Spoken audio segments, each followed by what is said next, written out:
Hello and welcome to the first episode of the Hold My Beard Marketing Podcast. I am Jake the Wizard, and I've got with me Mitch Barham. Mitch, what's going on? Just living the dream, man. Keeping on keeping on, as the great philosopher Joe Dirte likes to say. Ah, Keep on yes. keeping on. Life's a garden, dig it. Exactly. So, since this is the first episode, do want to introduce what we do around here. Mitch and I both run marketing agencies. Mitch is an expert in the ads space, while as I deal more with websites and SEO. But we're both brand strategists, built and sold multiple different businesses, and we're here to share, not here to hair, although hold my beard. We do have a lot of hair. Yeah. Here to share as much marketing value as we can. So I thought we'd start off the show today just going over a couple of news articles that I picked up this week I thought were really interesting, and just kind of see where that takes us, at least initially. Yeah, love it. All right, then we'll do some a little touch points in the middle, and at the very end I've got a very fun segment called 7 Minutes in Heaven. I love that. That's great. Let's go. All right. So I'm gonna bring this up here. If you're just listening, we are sharing a little bit on the screen here. So, out of Search Engine Journal, we've got new wave of AI content labeling efforts. So they want to basically force AI to market itself so that search engines and different businesses know that it's AI generated. What are your thoughts? It's interesting. So they want it to like tag itself or like almost watermark itself. So it's like, hey, this is AI generated versus normal human being. Absolutely. They want it to be able to distinctly call out that it is AI generated. I mean, SEO's like, yeah, I mean, it makes sense because it's especially with the most recent changes with like the helpful content and wanting like more human wrote stuff. I could see why they'd want that. And that's going to kind of screw over people that used a lot of AI stuff. Like, Yeah, ouch. absolutely. Do you But think it's discriminatory? Should we be no, discriminatory against AI generated content? I think that's really what the heart of the question is. Is it's like, oh, should we as humans dislike AI content? see, yeah, that's a tough one. I don't think so. I mean, it for me, as long as you're not abusing it and like purposely just pumping out hundreds of pieces of content a day, and it's like they're not helpful. But if you're utilizing AI in some fashion, whether it's outlines or structure or even writing it and then tweaking it to yourself, like for yourself, and that to be actually helpful, I don't think there's anything wrong with that. I mean, I we used it every day in our agency. It's one of those things where it just makes you more efficient. Mm-hmm, mm-hmm. So I don't think we should discriminate against it, but if you're going to blatantly abuse it, sure, Mm-hmm. in my opinion. Absolutely.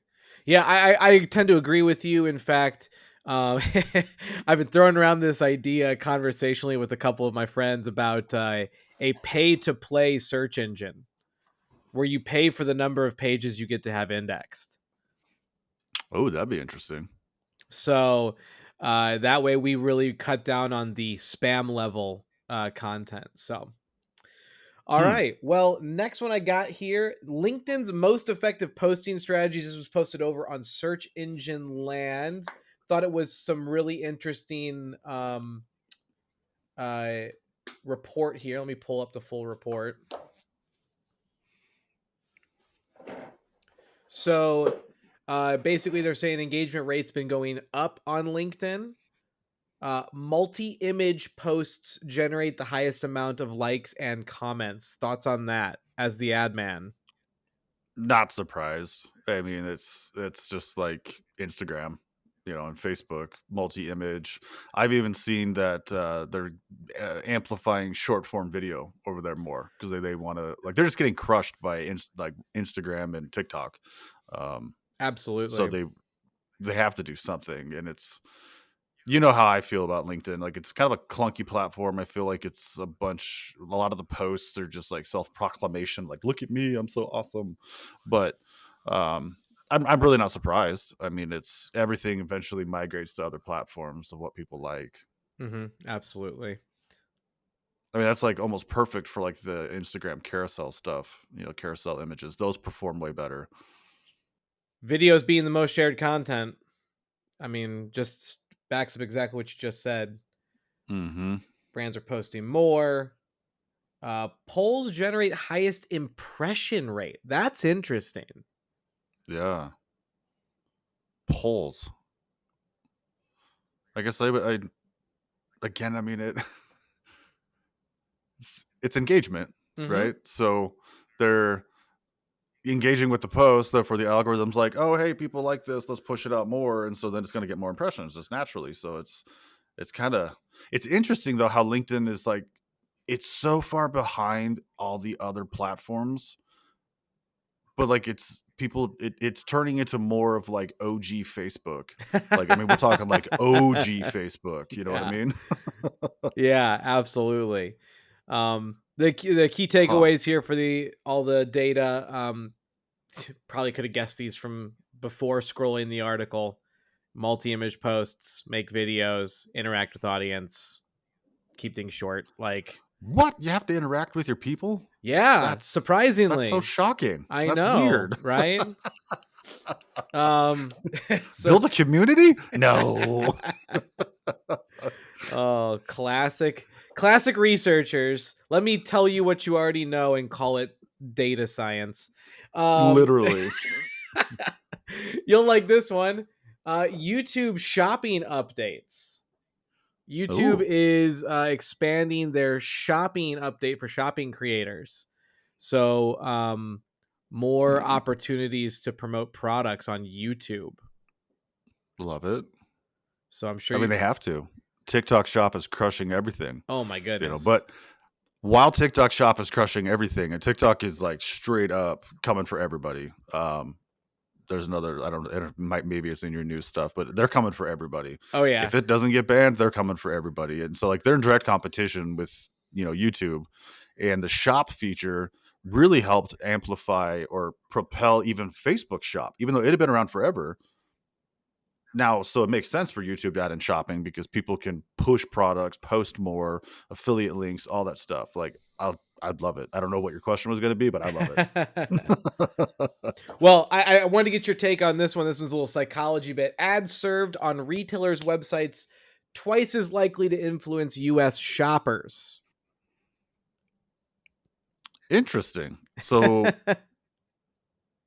and so if you're how does that work? Like you go to It's say Grunt Style and there's an ad for Grunt Style on Grunt Style's site, or it's like AdSense on their site for another website. I'm thinking AdSense. That was where my head was at. Um, but just an interesting story here. Obviously they're doing a survey, but 25% are now influenced to purchase products advertised on real retailer sites, with an additional 15% persuaded by ads on retailers' apps in comparison by third-party marketplaces. Okay, so yeah, it does make sense. And that when you started reading it, it was like, okay, why would they trust that more? But it's you already trust the retailer. So Right. like, for me, like let's just use Grunt Style as an example. I already know like and trust Grunt Style. So like they have a certain part of their website where it's like, here's our trusted partners and you get a coupon code. Great. But at the same time, if they're running an ad for say 9 Line Apparel, like I already trust Grunt Style. So if you're gonna show me 9 Line Apparel, like okay, you trust them, I trust you guys. I'm gonna go check out 9 Line Apparel. So that actually makes sense to where it's almost like what UGC statistics were, where it's like people are 74% more likely to purchase based on a customer testimonial versus 14% directly from an ad. And the article literally points out that they don't trust marketplaces as much as they would a trusted retailer. So yeah, it totally makes sense. Yeah, it's But it's that's it's an all interesting trust way to do trust that. handling, right? Like Right. it's all perceived. If I run an ad on a website that you trust, somehow, even though it's an ad, even though I paid to be there, I trust it more. Like there was some So kind does of this mean we're vetting gonna process. yeah, does this mean we're gonna see like a almost an AdSense resurgence, but not AdSense, but like affiliate deals worked out between companies, it like it reminds me of the Uncrate days. You remember Uncrate? yeah, Where it was like you yeah, trusted Uncrate to curate everything for you, and then it was all just ads. The whole website was just ads, but you literally consumed it because you trusted Uncrate to provide you cool stuff. interesting. So that yeah, that's cool. All right, I got my top 3 TikTok posts for the week that I saved. Thought they were interesting. Let's start with the one I think that's most related to what you wanted to talk about, which is our friend Caleb's post about well, our TikTok notes. everyone's favorite new app. Come on, TikTok. Do we really need another app? Users buzzing today over TikTok's announcement of their new app, TikTok Notes, an app specifically designed for photo sharing. Users are already reporting seeing this pop up in their TikTok app, prompting them to basically allow the sharing into the Notes app. Here's a screenshot of what the might look like. So, thoughts. Yeah, and I saw that video last night too, and it was like, okay, cool. Like the big point in this video is like, do we need another app? Do we need another app? No, no, I don't think we do. But do I think this is going to flop like Threads or any other offshoot of a Meta app? I, my gut tells me no, and it's strictly because it's new. People are already on TikTok, and there's going to be you can't. It's going to be a direct competitor to Instagram. As we know, growth on Instagram is the worst. I mean, it's like so hard to do, especially for guys like me and you, because we're not dancing and doing silly things. Like we're Speak doing for educational content. yourself.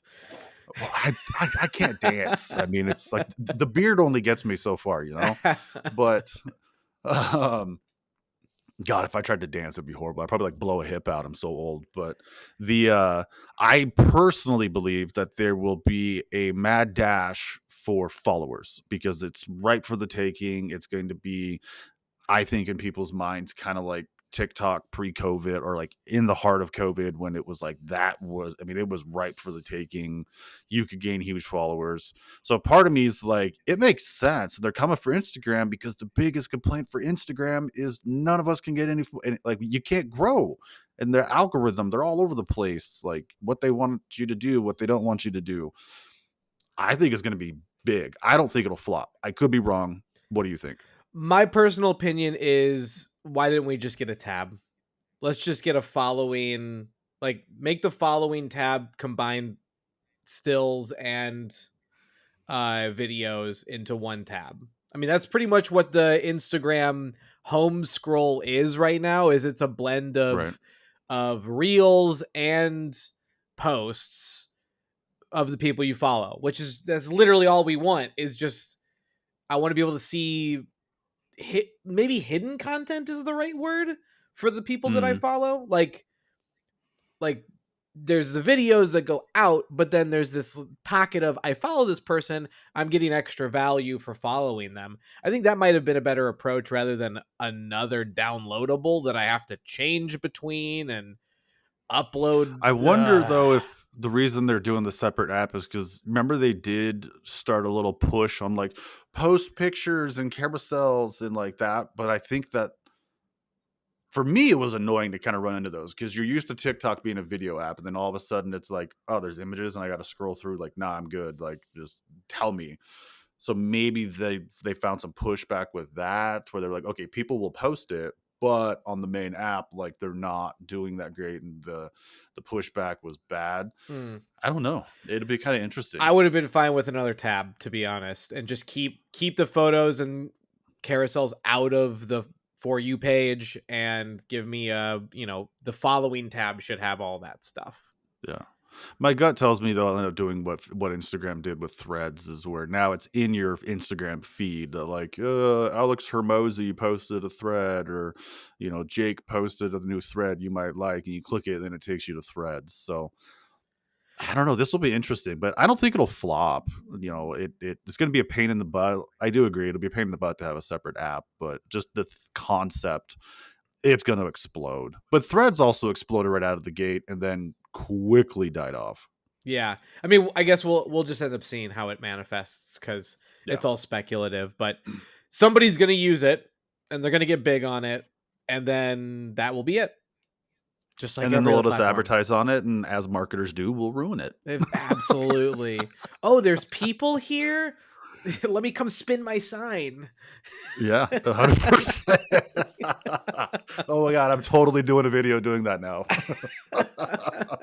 It's just going to be a cardboard sign though, just like square, literally from a box in my office. I'm going to make a video like that now. I want to do one now where it's like it's a building and you just put like the Instagram logo on the front and it's like all these people, like nice normal people going in, then one guy starts spinning a sign, and then 2 and then Yes. 12, and then you can't even get to the door anymore because there's so many guys spinning signs. Oh my God, that'd be great. Anyways, so that was Love one it. video. Let's go to the next one here. This one's about cold email. After sending 500,000 sales emails, getting between a 1 and 26% reply rate, I've written all of them down. And my personal favorite is going to piss off Matt Easton. Personal favorite is name, space, following up on the note below, wondering if we could connect at time on date. The rest are in my bio under templates. So just a quick value add, like short body, straight to the point. Mm-hmm. I know you send out a bunch of email thoughts. Yeah, somebody who gets a lot of email and sends a lot of email. Like I'm always a short and sweet to the point kind of email guy. Like I'd actually rather send a loom that I can record in like 1 minute, just get it done. I'm not a great typer, but whenever like emails I get, whether they're from clients or other salespeople or anything, like short and sweet to the point, especially if you're trying to sell me something, like just get to the point. I don't want to read 3, 4, 5 paragraphs. I literally open it and I'm like, so I don't want to read this much. Like, yeah, it's going to take me like a minute to read it, but it's just so much. Just get to the point. What can you do for me? What, like, that's it. Even when I'm following up with people, it's like 2 sentences, like just circling around. What do you think? Should we, like, are you ready to move forward? That's it. Absolutely. We sent out a bunch of cold email, and what we found is name, reason, time to connect. That's like the combo right there. Name, reason, time to connect. Just don't, because the more you put in there, the more opportunity they have to say no. Oh, 100%. Like it's, and I think people need to get a little bit, like, if you are going to write long ones, you need to get more creative with what you're saying, because it's all the same stuff over and over again, templated. You know, it's like the same template that they're all sending. And our attention spans, unfortunately, maybe it's just my ADHD, but like I don't have the attention span to read like huge diatribe of what you can do, your background, your history. Like I don't care as much as I care. I don't care. Just what can you do? Here's a link to connect. Okay, cool. I got a tip from the legendary Marty Marion, who is one of the actual admin, like from back in the day. Yeah. And he said, your goal is not to get a yes. Your goal is to avoid the no. Because if you can avoid the no at every point, you're the last one standing. Yep. And I was like, dang, that's crazy. So like really just objection handling as much as possible while positioning yourself against like competition or whatever the other outcome is. So super interesting. All right, last one here. Good old Sam Altman. Little commentary from Sam Altman here, but very, very interesting if you're trying to get a business going. Investors always say, well, what's your growth rate? We care about the growth rate. Investors will forgive smallish revenue today if it's growing quickly. For some reason, people don't think about markets this way. But if you think about the most important startups, they are the ones that I start in small markets that are growing very, very quickly. 11 years ago, the market for iPhone apps was $0. It's now huge. And I think if you only think about the TAM today, you'll make a big mistake. What you really want to do is identify a market that's going to grow every year and be able to ride that up elevator. So Sam mentioned TAM, total addressable market, in there, and picking a market that you know is going to grow. So they're going to literally drag you in their wake. Hmm. Really kind of high level marketing concept, but would love to hear your takeaway on that. I love it. I like to always say to people, like, you try to find a blue pond inside of a bloody ocean, and then that blue pond eventually grows into a bloody ocean. But like, yeah, no, 100%. It's you. It's like following the trends, but like it's going to grow. It makes total sense. And yeah, VCs will dump money into everything, but like instead of jumping into apparel that is so bloody and everything else, like you find these little niches that will expand and grow. That was what one of my ecom brands was. Is I mean, we started off in this tiny little niche, and that niche grew and grew and grew within the fitness industry, and we just rode that wave. And I don't own it anymore, but they're still riding it. I mean, it's like, why not? You got in early enough. Now just grow with it and expand with that market. And then you're like, to me, then you're one of like the OGs, you're one of the leaders. You're going to be hard for everybody else that's going to come in after you to try to ride your coattails to, compete with you. Absolutely. It's a very interesting idea. It's not going to work for everybody, right? Right. If you're just getting into general apparel, like, good luck. Yeah. But if you do have something that has an interesting total addressable market, project the outcome of that market. Where's Mhm. that market going to be in 5 years, right? Like, go back 3 years to Sam Altman's point, founder of OpenAI. There was no market for AI products. Go Oh, back 2.5 years, yeah. like almost no market. Now I can't walk without tripping over a new AI company or tool or software. Yep. They're putting AI in my shoes now. Like, it's crazy. It's everywhere. It literally, yeah. I mean, we had like what Jasper, which was overlaid on OpenAI, and Copy.ai and stuff like that. But now it's like every day there's like, I don't even know. I mean, too many new AI apps that are coming out, or AI programs that are coming out. And that's huge. And that's where I like the idea of like, okay, this is new, and be one of the first movers, and then even you can even Absolutely. do that within, like, another idea is like email newsletters. Like, you can use AI to like kind of cultivate articles and send out newsletters and build these newsletters up to eventually turn them and flip them. And it's a very open, like, blue pond right now. As long as you're in the right niche. That's the other thing, you got to be in the right niche. So it's like the financial markets, like, even like, let's say golf, the PGA is advertising Buick and Prudential and stuff like that. So you're going to get those kind of advertisers, but all you're doing is using AI to curate articles from all over the internet. Right. Right. I think that's a good segue too. So are there any, as a marketer, right? Are there any AI tools right now? And then let's stay away from the generic, ChatGPT, Gemini, Perplexity, Claude. Are there any specific tools that you feel are doing it for you? Like, something that's actually working, that you're enjoying the output. I know there's stuff that you're probably using just like me, where I really hope this gets to where I want it to go. But is there anything that's already there that you're using that maybe, listeners could take advantage of now? Oh, I mean, there's a lot that, like you said, are almost there. Have one that's, I mean, it takes tweaking, like is it Photo Room, Photorama? What is it? Let me pull it up real quick. Photoroom.com. Um, it's nice for being able to take like product mock-ups or renders and place them in different settings, and it does a really good job. Like, it's to the point where, like, we've taken supplement company stuff, like their bottle renders, put them like, go to Canva, put it in Canva, take out the background, slap it inside of that, and it's like, hey, we want these to be sitting on a weight bench in a gym, blah blah blah, and it comes out and it looks like they were literally placed there in real life. So that one's really good. Obviously Descript is pretty legit. I know you're a big fan of Descript. Huge fan. There aren't honestly a whole ton of AIs that we rely on heavily right now, just because they're they're not 100% there. You know, like there's Right. also like Place It where you can create mock-ups for like apparel and stuff, but sometimes you get some really wonky things. So totally true. So totally true.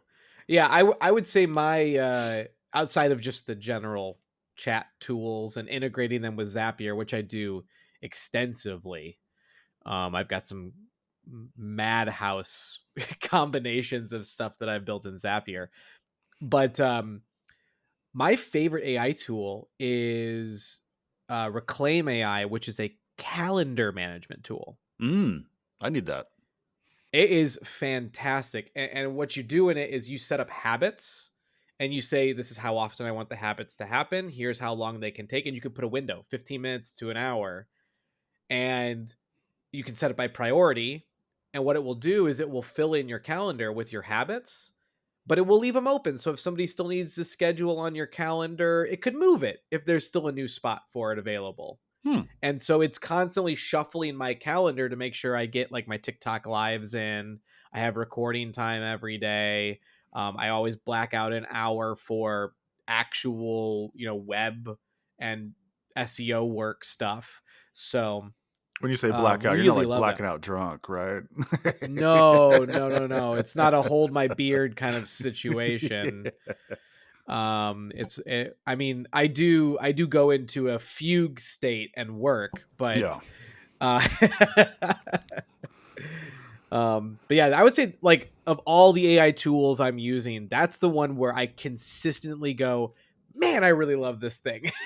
Well, one that I think is, and not to like cut you off and jump into your list, but like I don't think people have quite figured out, maybe they have, but in my opinion, like how to really build a custom chat GPT bot, like inside of chat GPT to do everything you need. Like I literally created one the other day to where we use for like content creation, and not even for content creation, but like we're taking my videos, getting the transcript of my videos, then plugging that into the bot, and it's asking certain questions, and then it spits out the captions that we need for Instagram, Facebook, YouTube Shorts, and done. Like, That's awesome. yeah. So that's one that and you don't have to sell and publicly have it out there in the public. It's just, for internal use, but it's making some things. It's Zapier, however you say it. Like you brought that up, and that's one that's like been around forever.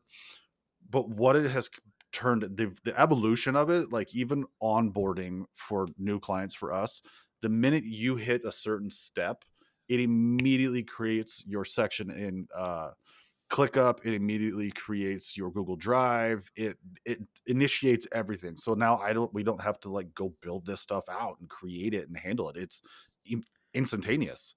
Just as an Sorry, example. I'm getting a little ill. You said the C word. Oh, you don't like ClickUp? Dude, I was on Asana at first. That's like the boomer of freaking task management systems. It's oh my goodness. Yeah. I feel like if you want to use ClickUp, you have to be like Bradley Cooper on that Limitless drug, because there's just so much going on in ClickUp. Like there's so many tabs and panels and clickables and different things. Yeah. Oh, it's robust, but yeah. I just never know what I'm supposed to be like. Where am I tagged? Where is the pin? There's a panel, like 14 panels. Yep. I just No, I've literally created. Yeah, we had to create inside of that, we created like custom dashboards for each client, so when we start inviting them in there, like we can communicate inside of it, they can upload stuff inside of it. My own custom dashboard for like time tracking, my own custom dashboard for my tasks, and I can see everybody else's tasks. Like it's a lot. And I was really resistant on using it for a long time because I'd get into other people's and I'm like, what the heck is going on inside of here? I don't understand. Where am I supposed to be looking? So I feel your pain, but it definitely has a learning curve to it. But yeah, I can't say much. I'm on Monday, so seeing Monday is like my C word for you. Like I've been into Monday.com and I'm like, where do oh my God, what do I push? Where do I look? Like this is ridiculous. Nope, I'm out. Oh yeah, I love a good spreadsheet. Who doesn't love a good spreadsheet? Dude, spreadsheets are still the bomb. We still use them. Like I have And yet neither of us are on Notion. I just want that to be made very clear. no. We're not young enough to use Notion. I looked at it one time, bro, and I was like, I don't understand. Nope, I don't understand this. Like, I'm far too old. I don't get it. I'm out. I need more structure. No, Notion should charge you less if you're older. For real. It's kind of funny. Like you look at like Asana is like the boomer of task management. So then you get to like Monday, then you get to like your young millennial, like ClickUp, in which I'm an elder millennial. So then you get your like your young baby millennials is like ClickUp, and then your Gen Z for me is like Notion. Like Gen Z is Notion. Oh my gosh, it's great though. I love how It's we got great. off on like a task management software rant. Yeah, it's how it goes, right? Yeah. Okay, so I think we'll transition into the final segment here, which is going to be 7 minutes in heaven. So in this segment, what we're going to do is we are actually going to pull up the website of one of our listeners, and we are going to just market dump on them for 7 minutes, give them every idea in the world for their business. So at the end of that time period, they have every piece of scrap of knowledge that they need to go and use and execute and blow up their business. So, are you ready? Let's do this. All right, let me get the timer set here for our 7 minutes. And as soon as that closet door closes for 7 minutes in heaven, it's on. Like you better Oh look out, yeah, people. absolutely. That's where it comes from. So let me bring this up. I gotta tell you, I'm really proud I haven't swore at all during this episode. All right. And go. This is Dynamic Valuations. They are a private real estate appraiser in the Phoenix area. And that's all I have to share. Let's dive in. So what should we explore here first? I mean, right out of the gate, that top is great. I mean, it shows what they do right away. Yeah, absolutely. I think there's some good balance to it. The only thing that's missing for me is the title isn't an engagement or an action focused title, right? Mhm. There's none of the reader in it. Certified real estate appraisers, says nothing about the reader at all. So Right. maybe updating that, bringing that that reader into the engagement, get your real estate appraised by a certified real estate appraiser or something like that. Yeah. Find your real estate value from a certified real estate appraiser. I'd like that how we work button to be bigger and a different color. It blends too much. Like You it's think it easily blends too much? it's easily skippable for some reason to me. I'm like, yeah, I could skip right over that. Also, something about my brain just doesn't like the 3 W's, how we work. Oh, yeah. It's like one of those little subtle psychology things. I'd probably shake it up a little bit and Mhm. put something else in there. So, scrolling down, here are some of their services. So, single family residentials, investment units, and they'll actually do some measurements for 2D and 3D for your properties. You think that this is adding enough clarity No. to what they're trying to sell here? No. What do you do for those? Like add a little blurb underneath of it. You know, single family residentials, great, but what's the benefit? What are you doing? Right. Find the value, I assume, something like that. Yeah. Know what your home is worth. But we got to treat people like they're in the first grade now, so you got to really spell things out. That's true. FINDTHE value. Yes. Why choose us? This section's not bad. It's a little imbalanced from a design perspective, but Mhm. I like the call outs, the icons back up the titles. The orange on the gray though blends a bit for me. Yeah, it makes it a little bit hard to read. That was my first thing. Was like I got to really like almost I literally started squinting to try to read, timely delivery, expertise and experience. It's a little bit hard to read. Yeah, I agree. But otherwise, the concept of this block is solid. Yeah, I agree. All right, so here we go. Why get a private appraisal?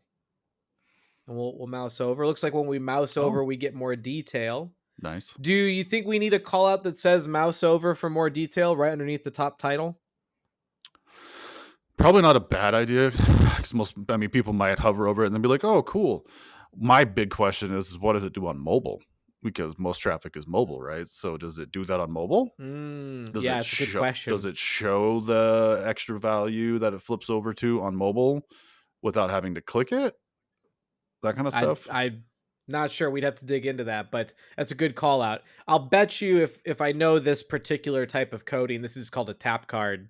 Mm, And so you tap it and it will flip on mobile, whereas it's a hover effect on desktop. But if it's not, need to fix that. right. And then let's get started. Here he is. That get appraisal button, like, I don't know what it is about me. If you scroll up just a little bit more, that is so small. Like, I don't know if it's just me, like, let me know if it's just me, but, like, there's something in me that when I see little buttons like that, I'm just like, "No, go full width." Like, I know it feels weird, but, like, I want it in people's faces. Here it is, big call out, it's large to where that you scroll right by it. Yep. Blitzed right by it. Okay. So now that we've kind of seen this homepage, let's talk marketing strategies. How do you go and market this? Well, like for my side on the paid ads, obviously, you're going to be running some Google ads going after keywords, but like trying to stay out of the bloody ocean of keywords. If you're going the social side, it's really what's the benefit of getting a certified real estate appraisal on your house? So it's like you're not just trusting Zillow or whatever because that's not necessarily accurate. But like you really got to. Well, I feel like there's got to be an educational piece to it, and like very heavily benefit driven. Of like by getting this, you will, or having us do it, you get a better value, a better whatever. It's I think you got to go video. Like Think video is going to be the magic there yeah, for as sure. an ad set, not Yeah. maybe like a carousel or anything. You could do the carousel. They'd be heavy, almost Instagram style carousel where they're heavy text, but I think a video um, with a almost that like pain point agitation of the hook. The hook's going to Mhm. be more pain point. I don't know what it would be off the top of my head, but it's like you're calling out, don't get screwed over by a low value or whatever, something like that, or tired of. Yeah, I'm trying to think of one. It would take me a little while to think of one, but um, real short and sweet, 30 seconds, benefit driven, multiple videos, remarketing to people based on platform activity, how long they watch the videos. Then I think you start showing the carousels and static images. And then Interesting. Almost client like a testimonials. retargeting. Yeah, that's the only way retargeting is really working that well right now is on platform activity. But then you can start using those static images, especially like if you have client testimonials, happy customer, 5 stars testimonial on the image, boom, done. Yeah, I agree. Google Business Profile, list out your services in combination with the locations. So, appraisal in Scottsdale or Scottsdale appraisal. Get those reviews. Those reviews are going to be massive for growing that Google Business Profile. And then on the site for an SEO strategy, what you want to focus on is the intent behind the intent. Why do they want an appraisal? Find out the 10 most popular reasons for that. Those are your blog posts. Those are your content pages. Build those out, get those indexed, and that's going to let your SEO ride for the next several months. And that is 7 minutes in heaven. I hope they enjoyed it. Hope I wasn't too rough with them. And yes, everybody, I will make 7 minutes in heaven very awkward for this Forever. podcast. Yeah. So if you want to be on the 7 minutes in heaven on a future podcast, please. I don't even know how they're going to contact us. Well, leave a comment on if you're seeing this. I'm assuming we're putting this on like YouTube and Yep. all the Spotify's Yeah. and stuff. So, especially on YouTube, if you're watching it, like drop a comment in the your website or whatever in the comments, and we'll just go through you guys. Excellent. Love that. And would be remiss if we didn't mention that we do run the 4M mastermind. Mitch and I do have a mastermind. You can definitely find that at teachme4m.com. Ooh. And sign up and join us on our weekly mastermind. Yeah, no, it's a great time. Mitch, where else can we find you? You can find me pretty much anywhere. Instagram at Beardpreneur, TikTok at Beardpreneur, and shockingly on YouTube at Beardpreneur. Excellent. Excellent. And I am Jake, the Wizard. You can find me at The Wizard Marketing on most socials and platforms. So if you'd like to see more of our specific content, please go follow us there. And until next week, Mitch, anything else? No, just keep on keeping on. Life's a garden. Dig it. Life's a garden. Dig it. Thanks for tuning in for the very first podcast of the Hold My Beard Marketing podcast. I really appreciate you, and have an excellent week.